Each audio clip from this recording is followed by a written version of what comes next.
ऐसे ही धमाकेदार horror story सुनने के लिए सब्सक्राइब कीजिए हमारे चैनल हॉरर कथा को। इंजीनियरिंग कॉलेज का हॉस्टल अपनी सख्त पाबंदियों के लिए जाना जाता था। वार्डन की पैनी नजर और लोहे के भारी दरवाजों के बीच जारा एक ऐसी चिंगारी थी जो अनुशासन के हर कागज को जलाने का दम रखती थी।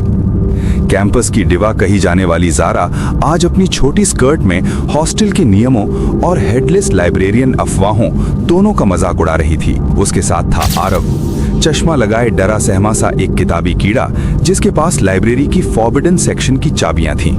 आरव, अगर आज तुमने मुझे उस तहखाने में एंट्री नहीं दिलाई तो भूल जाना कि हम कभी दोस्त भी थे। जारा ने अपने फोन का कैमरा चेक करते हुए कहा।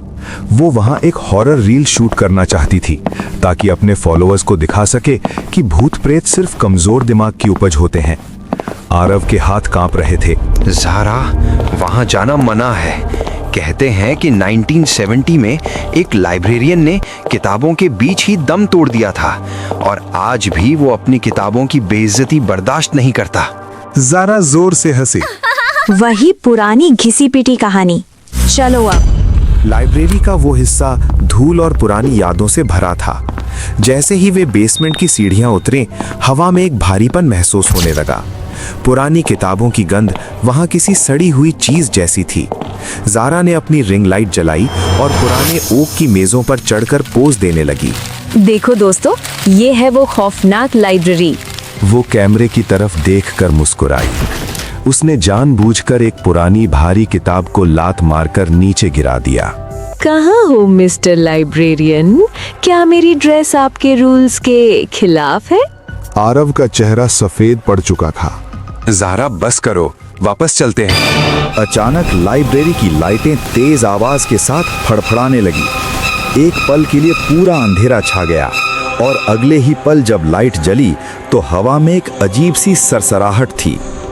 अलमारियों से किताबें अपने आप बाहर निकलने लगी। पहले एक, फिर 10, फिर सैकड़ों। आरव और जारा चीखते हुए पीछे हटे। किताबें फर्श पर गिरने के बजाय हवा में तैर रही थीं। वे एक एक करके दरवाजे की तरफ भागने लगे, लेकिन इससे पहले कि वे बाहर निकल पाते, उन उड़ती हुई किताबों ने खुद को एक दूसरे के ऊपर तरतीब से जमाना शुरू कर दिया। महज कुछ सेकंड में बाहर निकलने का एकमात्र दरवाजा किताबों की एक ऊंची और अटूट दीवार से बंद हो चुका था। ये क्या हो रहा है? आरव, कुछ करो। जारा अब चिल्ला रही थी। उसकी आवाज में अब वो दिलेरी नहीं बल्कि शुद्ध डर था। अचानक लाइब्रेरी की पुरानी घड़ी में जोर जोर से पेंडुलम टकराने लगा। जैसे ही घड़ी ने 12 बजाए, जारा और आरव की आंखों के सामने एक धुंधली तस्वीर उभरने लगी। उन्होंने देखा कि कमरे के बीचों बीच 2 लाशें पड़ी हैं। वे लाशें पुरानी नहीं थीं, वे जारा और आरव की ही थीं। आरव के गले में लाइब्रेरी की चाबियां लटकी थीं और जारा का चेहरा डर से नीला पड़ चुका था। आरव की चीख निकल गई। जारा, हम मर चुके हैं। तभी उसे याद आया, ये पहली बार नहीं था। हर रात वे इसी तरह इस बेसमेंट में घुसते हैं। हर रात जारा वो रील बनाती है। हर रात किताबें उन्हें कैद करती हैं और हर रात ठीक 12 बजे उनकी सांसें रुक जाती हैं। वे किसी भूत से नहीं भाग रहे थे, वे एक टाइम लूप में फंसे थे। दीवार पर लगी घड़ी की सुइयां फिर से पीछे की ओर घूमने लगी। जारा के हाथ का कैमरा गायब हो गया। उसकी ड्रेस फिर से साफ हो गई और आरव का डर गायब होकर एक अजीब से खालीपन में बदल गया। अचानक बेसमेंट की सीढ़ियों पर फिर से कदमों की आहट सुनाई दी। बाहर से एक आवाज आई, वही आवाज जो जारा की थी।